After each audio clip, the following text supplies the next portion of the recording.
I'm glad you could join me today, and I hope you're having a fantastic day.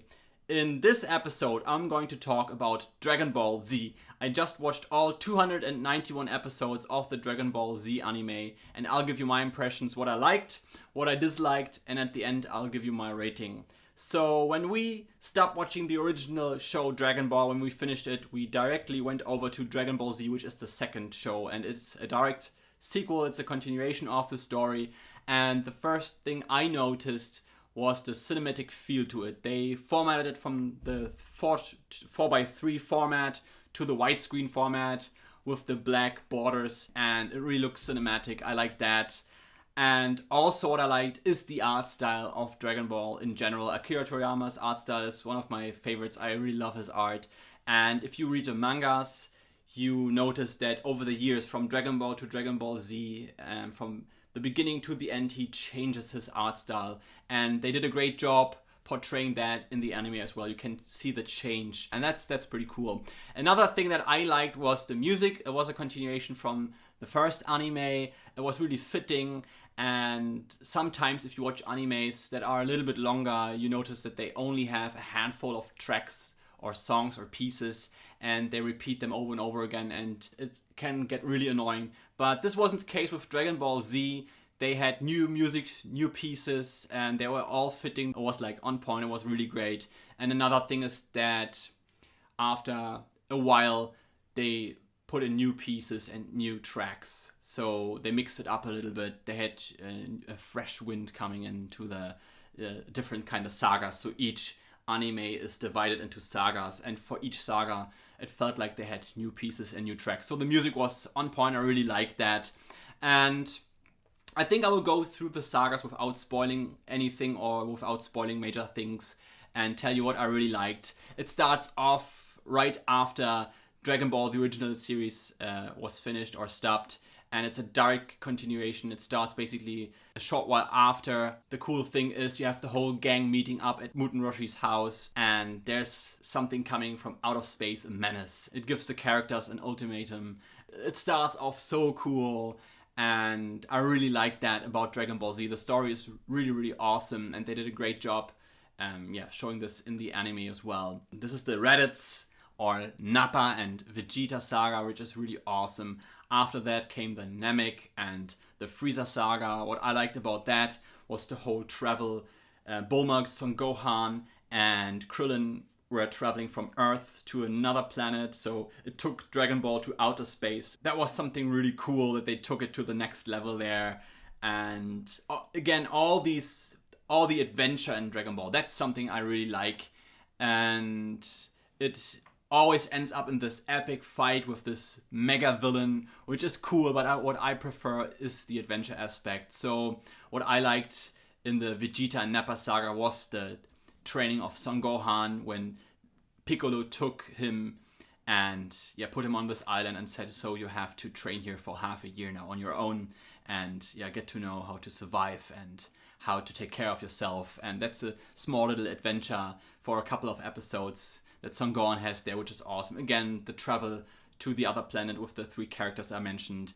And one of my absolute favorite parts of Dragon Ball Z is the Cell Saga, which comes after the Frieza saga. There's like these androids coming basically to face Son Goku and his friends. And the whole beginning of the Android saga and the Cell Saga reminds me so much of 50s sci-fi science fiction movies, which I absolutely adore and love. These are one of my favorite movies of all time. And you have this 50s kind of sci-fi feeling, and I love the android and the beginning of the Cell Saga.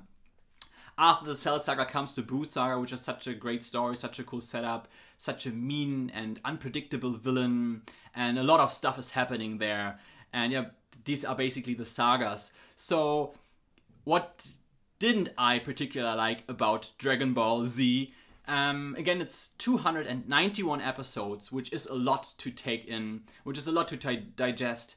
And one of the things I mentioned in the first episode, where we were talking about the original Dragon Ball anime, was that they had all these filler episodes. So if you read the manga, it really invites you to use your imagination, because they have some breaks in between the sagas, and they have some things that Akira Toriyama leaves to your imagination. And in general, it would have been a cool idea to fill these for the anime with cool ideas, but most of the time in the original show, it really didn't hit any goals in my opinion. And in Dragon Ball Z, it even gets worse. There's a lot of filler material just to keep it short here, and I particularly didn't like it. Almost none of it. Was lots of times it was unnecessary. It was partly even hard to watch, to be frank. There's one saga called the Garlic Junior Saga, which I didn't like at all. The thing here again, I wouldn't have mind if they filled in the blanks, but what they did is just confusing the whole storyline and bringing in characters and themes that just popped out of nowhere, and a couple episodes later they were just gone and never mentioned again. So all this filler stuff kinda ruins the experience of the cool and awesome story arc Dragon Ball Z has, because again, lots of stuff doesn't make any sense and it drags a lot. Which brings me to another point, is the stalling, the dragging. After each saga and at the end of the show, me and my wife kind of agreed that Dragon Ball Z would need an edit. Like, it is almost 300 episodes and you could edit it down to 100 episodes easily, I would say, and just show the most important stuff and just show the story. Most of the fights, the end fights, the epicness. I mean, Dragon Ball Z has much more action than Dragon Ball and less adventure than the original Dragon Ball. And the fights against these villains, they drag and they go on for 20, sometimes even 30 episodes, whatnot.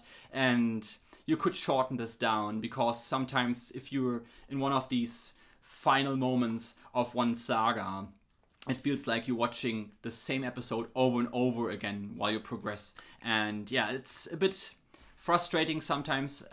Again, to mention the Garlic Junior Saga didn't make any sense. It was frustrating. And the Boo Saga, which in the manga I really liked, but in the anime it was so long and so much stuff repeated itself. So I don't want to be a negative Nancy here. Again, I really like Dragon Ball. I love Dragon Ball and I like Dragon Ball Z, but this was something I didn't like. And I know of Dragon Ball Kai, which is an edited version of Dragon Ball Z, but they also changed effects, as of I know, and changed a couple of like backgrounds and animations, which I don't like. I would love to see the original material, the original Dragon Ball material, added down to, I don't know, maybe 100, 120 episodes, to a third of what it is, because I think the show would profit from that.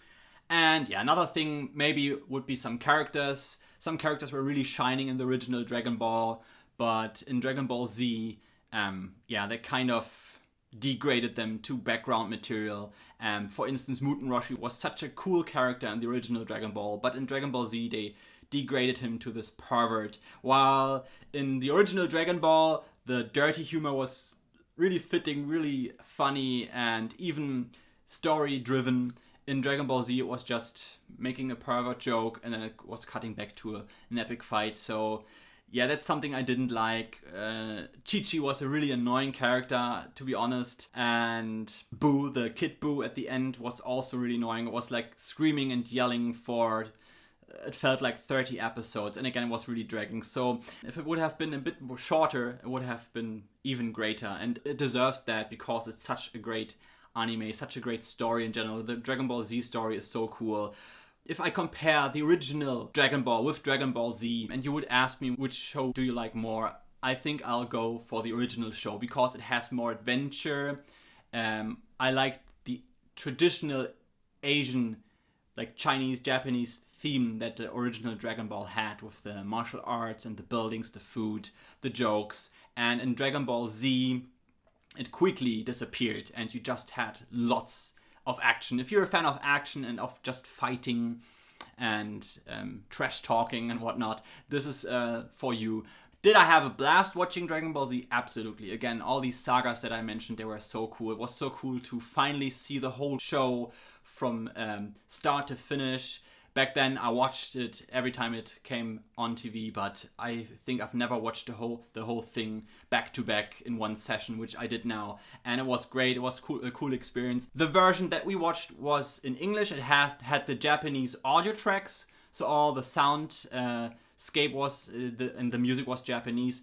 but the voiceovers were dubbed and they did a great job, but they had some contradicting stuff going on. For instance, Mercenary Tao, the character, became General Tao after, I don't know, 150 episodes, and all these small subtle things that I noticed. It's not a biggie. They did a great job. I liked the voices and I got used to them really quick. But next time I definitely would watch in Japanese with subtitles, because there's a lot of stuff lost in translation, and there's a lot of stuff I think they kind of censored or changed for the American audience. I always prefer the original, so next time when I watch this, I'll definitely, like with the original series, like I said in the last episode, I will skip the filler episodes and I will watch in Japanese with English subtitles. But yeah, that's it. Again, compared to each other, I slightly prefer the original Dragon Ball show to Dragon Ball Z, but I also love Dragon Ball Z. My rating, I do the same thing like in the last episode with Dragon Ball. I gave Dragon Ball a 9.5 out of 10 if you take it like it is. If you would edit that and watch this in the original, I would give it a 10 out of 10. And I go for the same here now for Dragon Ball Z. If you take it for what it is, almost 300 episodes with lots of filler stuff and a bit of censoring and a little bit of altering, I would give Dragon Ball Z an 8.5 out of 10. But again, there's so much potential. This easily could be a 9 or 9.5 out of 10. So yeah, that's it. That's my impressions of Dragon Ball Z. I had such a blast watching this. We already started Dragon Ball GT. And here's the thing. I read the Dragon Ball and the Dragon Ball Z manga. And I watched now the whole Dragon Ball anime and the Dragon Ball Z anime.